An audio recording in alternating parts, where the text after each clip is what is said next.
Okay.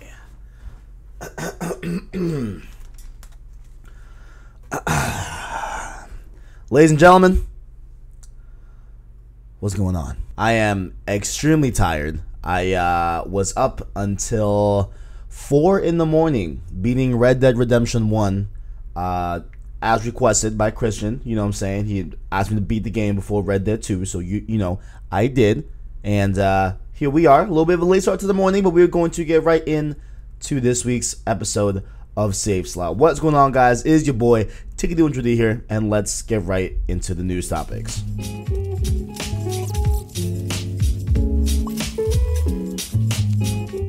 Also, before we start, listen, guys, this mug is truly amazing.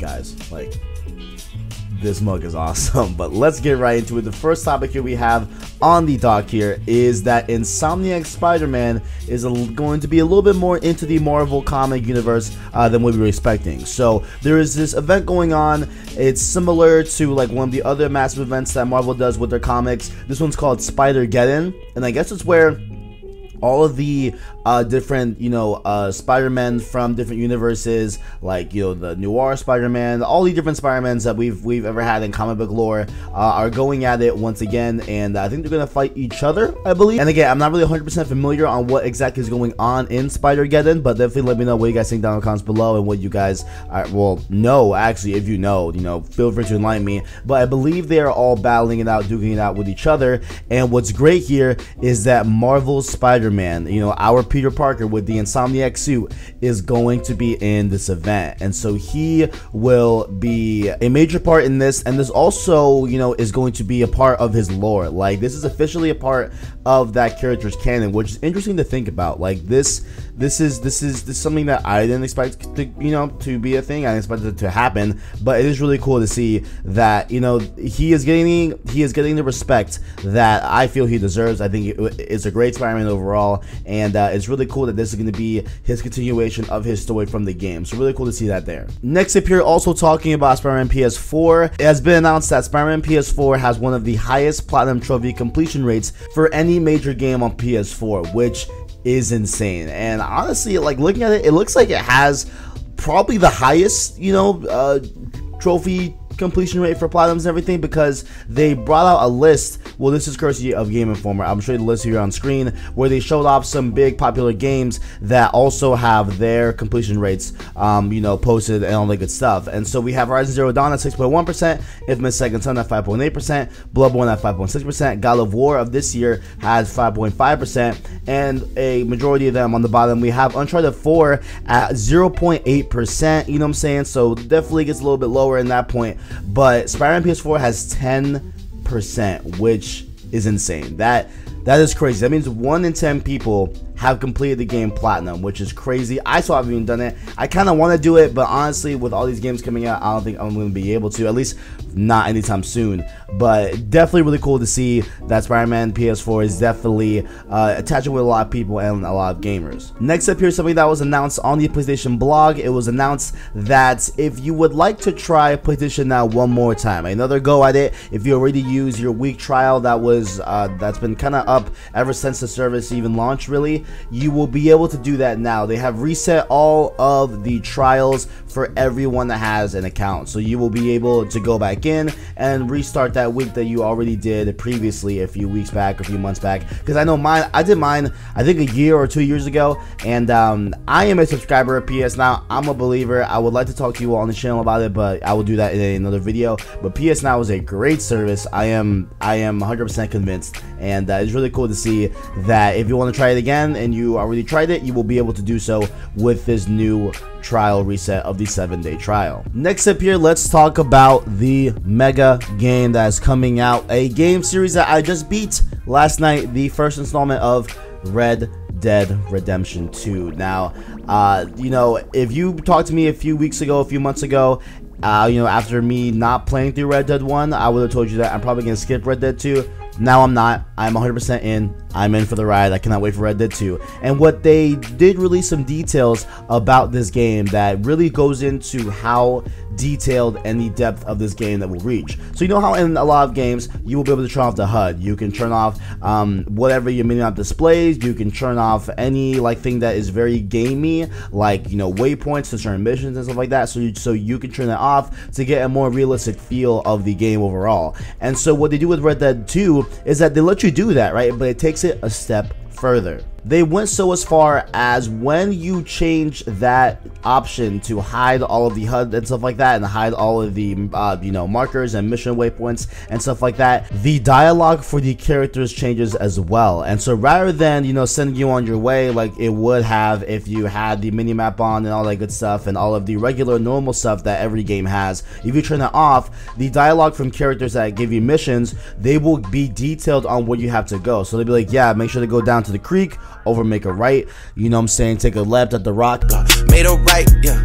And like, that is insane to me. That is crazy. They have done that for every mission that you will be getting here in Red Dead 2, which that is just so insane to me. That just the level of detail in Red Dead 2 is insane, and I cannot wait to experience it here at the end of the month. One of the greatest gaming franchises I love throughout growing up was Borderlands. Borderlands 1 was amazing. Borderlands 2 was even better in my opinion. The pre-sequel was amazing. I love Borderlands as a whole, except for the Vita version. The Vita version was kind of but overall, Borderlands is a great line of games. And so now what they've announced here for the celebration of the PSVR 2nd anniversary, the PSVR turning 2, they announced that we will be getting Borderlands 2 VR. And so that is really cool to hear. You will be able to play all of your favorite, you know, moments and stuff like that in Borderlands over in VR. That is really cool to hear as well. I cannot wait to do that. Actually, I can't do that because I don't have a VR unit. I don't know why I said I was going to,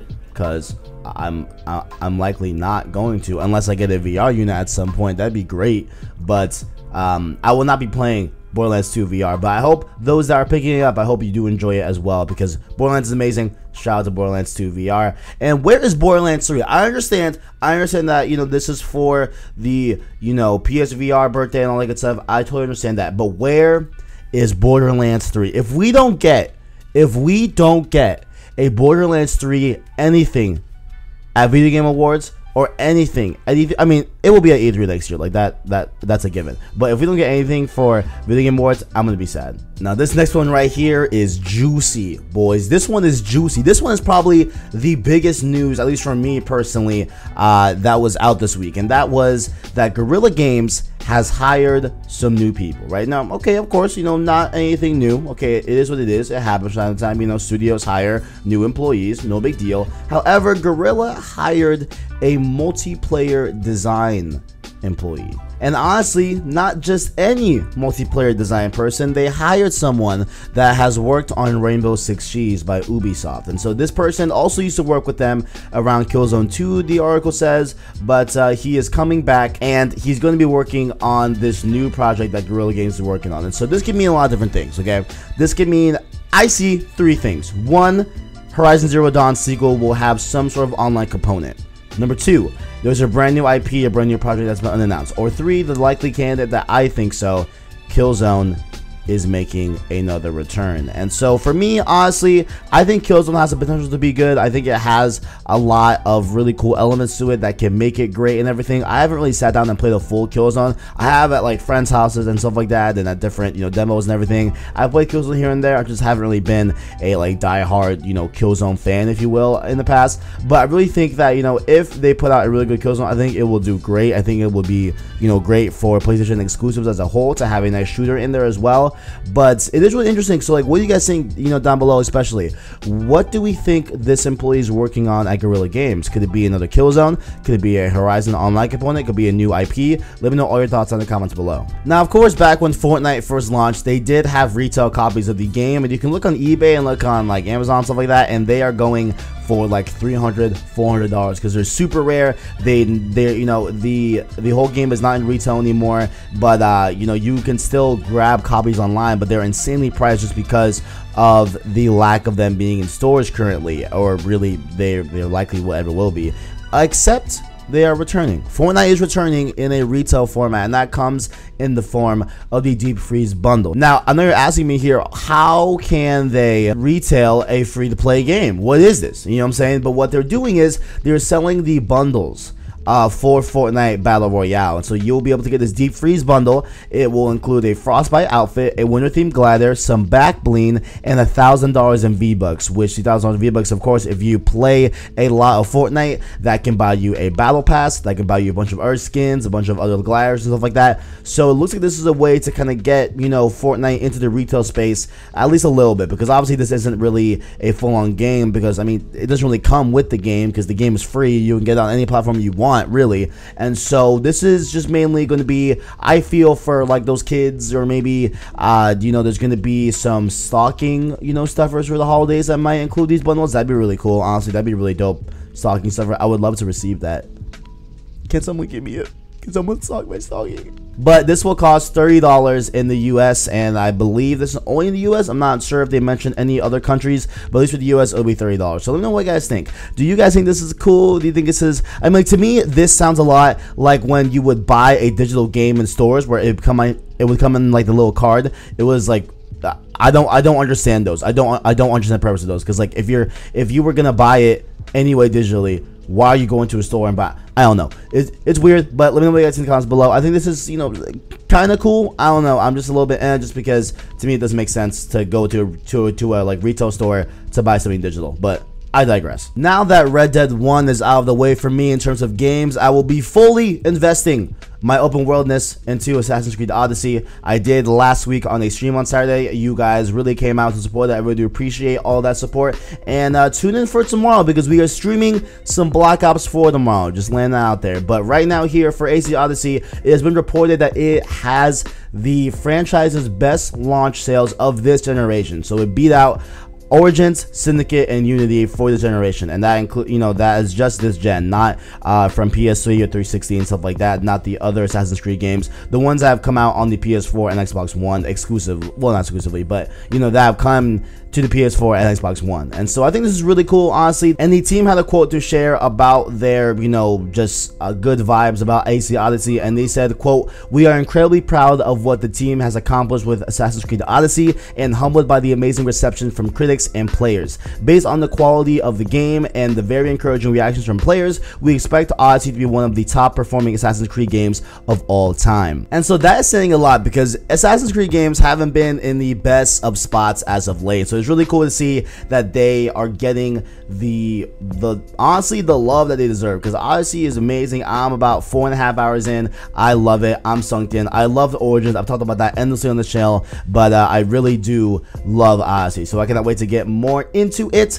And I think every sale they got here is earned, honestly. Now, back at E3, we saw that Microsoft acquired a bunch of different studios in terms of trying to build out their Microsoft first-party stable. We saw them buy, I think, like 5 of them, something like that, and start a few new ones as well. But it is rumored that Obsidian Entertainment will be bought by Microsoft, and that they are closing in on the deal very, very soon. And Obsidian, of course, is the developers behind Fallout New Vegas, which is interesting to say the least. And so I really want to know what you guys think in the comments below. Will you guys be sad if like Obsidian ever makes another Fallout and it's exclusive to Microsoft's you know, platforms? Like, that's just a really, really interesting thing I want to talk about here, because you know, it's just industry news, because it is a developer that is going to likely, you know, maybe stop releasing games for PlayStation. So really cool stuff to see there, and really, you know, just I'm anxious. I want to see what happens here with this. I want to see what and, you know, how this all comes out to be. So definitely let me know what you guys think. And lastly, here on the save slot doc for this week, we have the Fallout 76 map reveal. So it's been revealed, and there's some really cool things to talk about this map with. And so the map in the game takes place in the West Virginia, of course, to the song that was in the trailer and what they've confirmed officially, even though that song is a little bit annoying, but whatever, you know what I'm saying. They have released the map for the game, and they have also released a tidbit that it is 4 times larger than Fallout 4, which is insane to say the least. That is a big map. That's a big map. And really, you know, with Odyssey and then Red Dead 2 and then Fallout, we have a lot of massive open world games this end of the year, and it is a bit fatiguing to say the least. And you know, me coming off of Red Dead 1, so I'll be playing Red Dead 1, Assassin's Creed Odyssey, Red Dead 2, and then Fallout 76. So I'm gonna be busy for this end of the year. Let me just say that I will be definitely busy for the end of this year. And that has been my time here on this week's Save Slot. Let me know what you guys think in the comments below. What do you guys think about any of these stories about the Spider-Man stuff? PlayStation Now, are you gonna try it again? What do you think about Obsidian being bought by Microsoft? What do you think about the Fallout 76 stuff? What do you think about who and what they're working on at Guerrilla Games with a multiplayer designer? Let me know what you guys think down in the comments below. And make sure also, while you are down there, to check out our description where you can find the Instagram and Twitter to follow us on there. And make sure to also keep it locked here on the channel for any and all things PlayStation. And also just keep your reminder, make sure I am streaming Black Ops 4 tomorrow for a few hours. And by a few hours, that could mean 2, that could mean 7, who knows, I don't know, but we will see tomorrow. And I will definitely be streaming for tomorrow, so if you go check out that stream when it comes out tomorrow. So thank you guys for watching, and as always, greatness awaits.